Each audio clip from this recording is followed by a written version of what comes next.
Welcome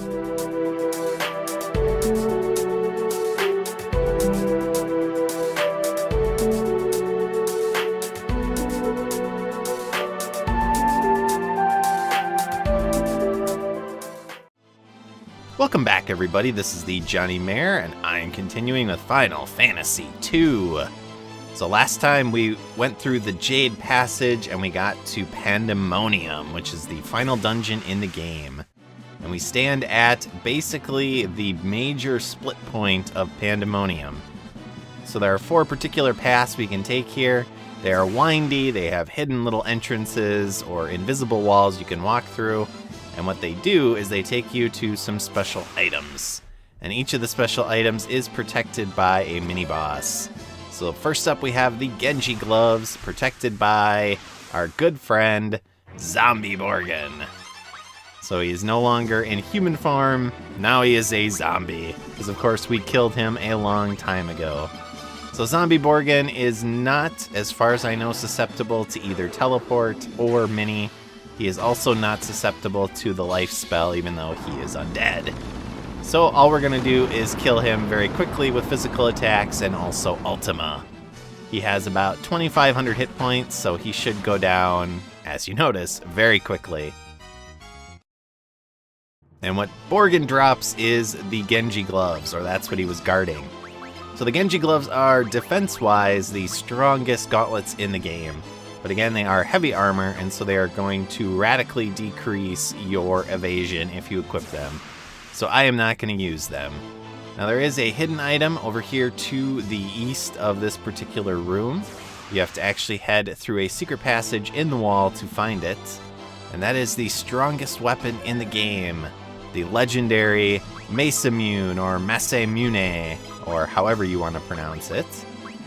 And so, like in the first game, it can be equipped by pretty much everyone in the game. It is the strongest weapon in the game, and so we're going to stick it on Leon and allow him to rain death down upon our enemies with it. And that is it, basically, for this first path. So we have 3 additional paths to do. Each one will take us to, again, a special item, a piece of equipment, and also a mini-boss encounter. And then one of the paths also continues onward towards the kind of final area of this dungeon where the Emperor is waiting. So next up, we're going to head through the second door here from the left, and that'll take us to the next piece of equipment.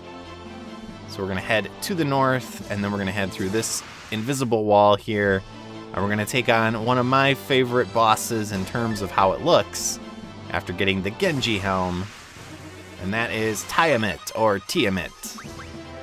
So I really enjoy the character sprite for this boss. He looks very menacing.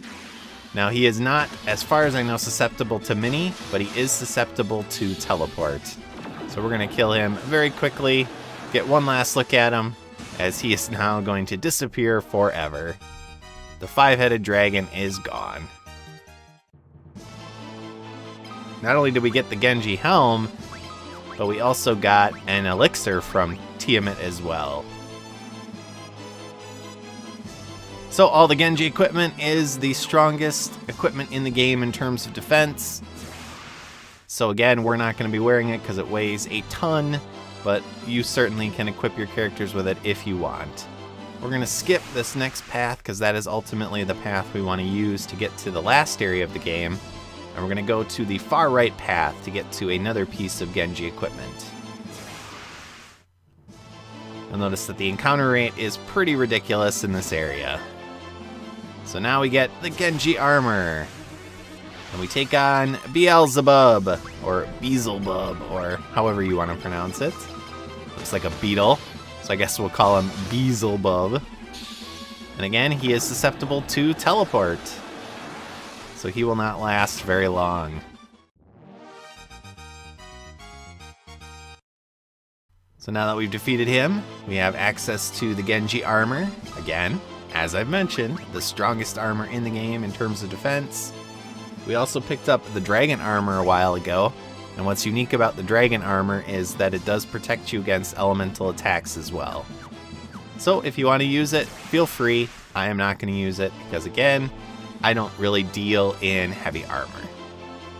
So we have one more path to go. It'll take us to our last special item in this area, as well as be the final path we have to take to continue onward with the game. And it is a windy, mazy path. We're going to head generally to the upper right of this particular little room. And then once we get to this area, I actually got a special item from that last encounter. I got another protect ring from the Black Cats and the Lamia Queen. Well, that's pretty sweet. Let's equip that. And of course, top off your MP. Make sure you're keeping your characters in tip-top shape. But we're going to head through the invisible wall here, and we're going to grab the ribbon. Take on the last of the mini-bosses, Astaroth. So like all of the previous ones, except Zombie Borgin, Astaroth is weak to teleport. So the developer's like, yeah, you should probably make some of these bosses strong to Minnie and Toad. So they did, but then they didn't really care about teleport. So the ribbon, again, as I mentioned last time when we got one from a random encounter with a Death Knight, what it does is it protects you against special attacks. So any sort of elemental special attack, you get resistance to it, and it'll prevent the effects of. And that is it. We've done it. We've killed all of the mini-bosses. We've collected all of the equipment. Now we just have to get to the Emperor. And that is easier said than done, because we do have some windy paths to go through, and we also have some more teleporters to find, and this ridiculous encounter rate to deal with. Enemy after enemy. Mob after mob. And there's a few kind of useless items to pick up as well. But I'm getting pretty tired of this encounter rate. I'm ready for this game to be over, if for no other reason than not to have to deal with these stupid random encounters again. We're almost there. It's hard to believe, but after all this time, we've gotten to a point where we are almost done with the main game. Of course, as I mentioned, that is not the end of the game technically. It's the end of the main game, but we will still have the special dungeon to do, the Soul of Rebirth Shrine, and potentially also the Arcane Labyrinth as well. So we're going to grab the asset file here. The teleporter is just to the right here. You can head to the right to grab it. There is a Hellfire in the bottom right corner. I am not going to get it. I don't feel like doing it because I am sick of this encounter rate. But if you want to grab a useless Hellfire item, feel free. This area looks like a maze, but it's not. Just head to the south and far to the left, and that will lead you to the final teleporter, which will take you to the Emperor's room. So I'm going to prep for the Emperor. I'll come back and show you how I changed my party for this last encounter. So here's what I did, basically. Kept everyone the same, except I equipped the Blood Sword on Guy. We're actually going to use that in this last encounter. And I switched Leon over to dual-wielding the Mace Immune and also the Excalibur. And so that's basically what we're going to do. We're going to take out the Emperor with physical attacks. He has about 15,000 hit points, so he is definitely the strongest in terms of his health in the game.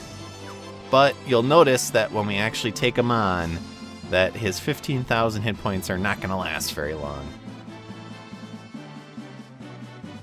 It was hell. It was basically a ridiculous, ridiculous gauntlet of random encounters.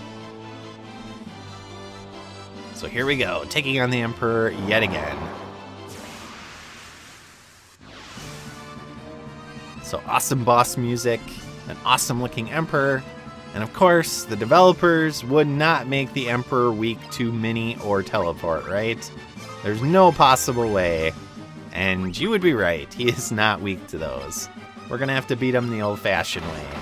And by that I mean Berserk and also Haste.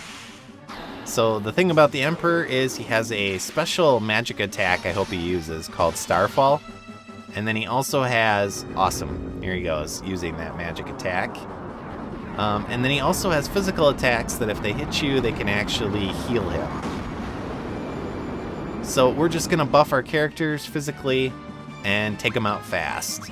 You'll notice when Guy attacks that the Blood Sword, again, does a proportional amount, a percentage amount of damage. to an enemy based on their hit points. So he's doing massive amounts of damage. And then Leon is also doing a ton of damage, dual wielding Berserked and now hasted with his physical attacks as well. So I do not imagine that the Emperor is going to last more than one more round.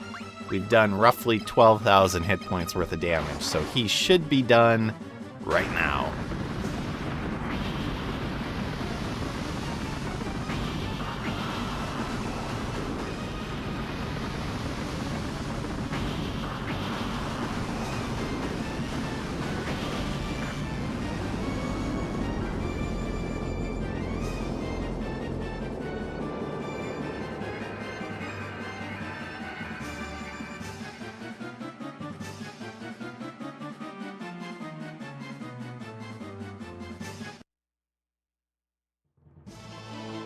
We did it!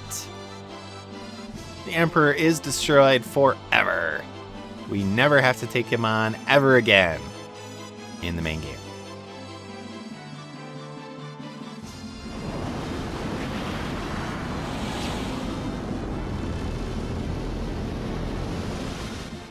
So it's time to celebrate.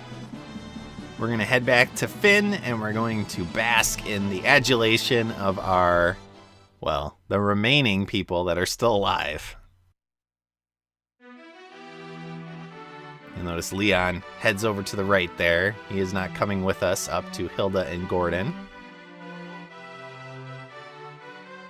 They're going to talk about the struggle being over, that we are to thank for that with all their heart.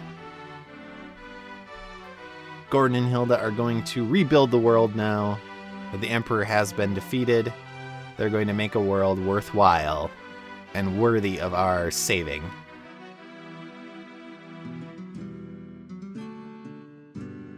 And then we also are going to be able to get some dialogue with the specialty characters that are still alive over to the right there.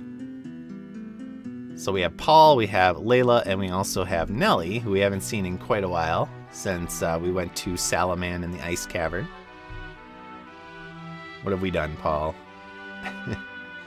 He's upset because we no longer allow him to steal anything. So he's going to threaten to steal from us. And what's interesting here is watch him. He kind of does a little spin here, and it makes me wonder if he stole something from us. But we'll never know. Layla is impressed with us and our abilities. She... I like this. She invites Firion to become a pirate with her. And, you know, I like to think that basically she's flirting with him there. Which I'm okay with. Firion, go after her. Become a pirate. You got nothing else to do. And then Nellie tells us that she's become an assistant for the princess. And that's it. That's all we get. That's the massive ending. We see Joseph there, temporarily. And then I love this. Hilda, Gordon, and Nellie, they're like, all right, now we have to restore what was lost. And so they just bugger off. They're gone. See you later. And that just leaves us here in the throne room all by ourselves. We can live in peace again together with Leon, right? Right, Leon? Leon's like, nope. I gotta go off on my own and do my own thing. And Maria, what's interesting about Maria here is she like lifts her fists there. It makes me think, come on, fist bump me. Don't leave me hanging. Firion, don't let him leave me hanging here. But Leon totally leaves her hanging. Apparently we cannot just accept Leon back into our party because of all of the horrible things he did as the Dark Knight. And so Leon's gonna go off on his own, do his own thing. Similar to what Kain does in Final Fantasy IV, in my opinion. But that is it. This is the beginning of our journey, although I'm not exactly sure what that means. But the game is over. We have done it. We have finished off the Emperor. We have defeated the main game. It is finally over. And now we get to bask in the glory of the credits. But we also get some little cutscenes here, kind of bringing the final story to an end. Their long struggle was finally at an end. The Emperor, Pandaemonium. Monsters plaguing the world. All had vanished without a trace.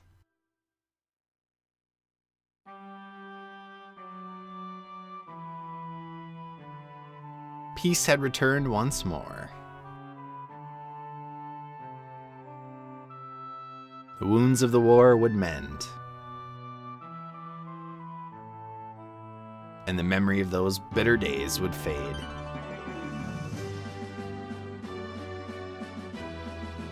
But one thing would never be forgotten: that a band of young heroes once saved the world.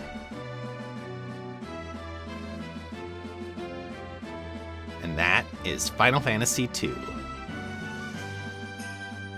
So we're going to let the credits roll here. It is a long credit roll, over 5 minutes long. So I'm going to give you my final thoughts on the game. So Final Fantasy II, as I mentioned way back at the beginning of this series, is a very polarizing game. It is a game that some people love, many people tolerate, and many people don't like. And I'm in that middle range. I enjoy the game for what it is. I enjoy the fact that it sort of revolutionized the series. It added so much to the series that made a lot of the later games in the series different and unique, and also better, in my opinion. It added a significant storyline involving unique characters that weren't kind of just nameless characters like in the first game. It added kind of customization to your character classes, so to speak, allowing you to basically do whatever you wanted with your characters, kind of design them and build them the way that you wanted to encounter and engage in battle. And it basically just added a lot of the effects and things that most of the later games in the series are known for. So I enjoy it. I don't like the experience system. I don't like the advancement system, but it's a small thing.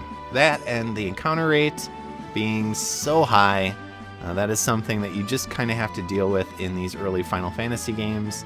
They did not let you sort of skip random encounters until later games in the series. So overall, it's a solid game. It's definitely worth playing. Hopefully you've enjoyed my look at this game and kind of how I've shown the game and highlighted the different aspects of kind of how this game is unique, the good, the bad, some of the ugly of the game. And where we're going from here is basically to the next game in the series, which is Final Fantasy III. Now obviously we're not quite done with Final Fantasy II yet. I do have the Soul of Rebirth Shrine to do as well, and possibly the Arcane Labyrinth.